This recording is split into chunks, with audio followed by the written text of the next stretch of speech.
بعض علماء حکما فرمای ما لا نسمع العلم ولا ننتفع به سری موږ لره چې موږ علم نه اورو خبرې د علماو نه اورو او عمل نه پکې کوو نه فنا علماء کرام ورته فرمایي د پنځو خبرو په خاطر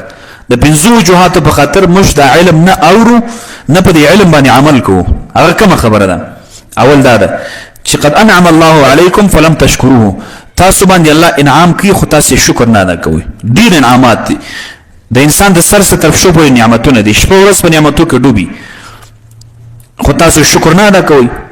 والثاني اذا اذنبتم فلم تستغفروا انسان خو یې ګناهکار هیڅوک نشي ویلی چې زه پاک صفا یم خو چې ګناه در څخه وسوله نو بیا استغفار او بخښنه غواړي د الله نه دویم والثالث دریم لم تعملوا بما علمتم کوم شی باندې چې تاسو علم لري په هغه عمل نه کوئ څلورم صحبتم الاخيار ولم تقتدوا بهم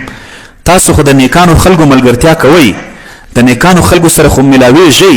د نیکانو خلکو سره خو صحبت اختیاروئ خو د هغه اقتدا نه کوئ